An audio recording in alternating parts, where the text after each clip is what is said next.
Samantala, ang Ninoy Aquino Terminal 3, 1 oras isinailalim sa scheduled power interruption. Kung bakit, alamin natin sa report ni RH15, Giselle Ricafort. Giselle. Sister L, 1 oras nga na isinailalim sa scheduled power interruption ng Terminal 3 ng Ninoy Aquino International Airport. Partikular kaninang 1:00 ng umaga hanggang 2:00 ng umaga bilang bahagi raw noong maintenance works sa electrical system ng paliparan. Ilang lugar sa terminal yung nakaranas ng kabawasan sa ilaw at air conditioning. Sabi ng New NAIA Infrastructure Corporation, bahagi ito na nagpapatuloy nilang mga hakbang upang i-upgrade o pahusayin ang kanilang mga sistema para sa mas maayos na karanasan ng mga mananakay. Humingi naman ng pag-unawa yung NNIC sa inconvenience na idinulot ng pansamantalang power interruption.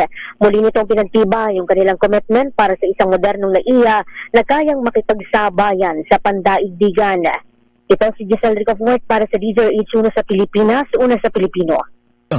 Daming bayan. Maraming salamat, RH15, Giselle Ricafort.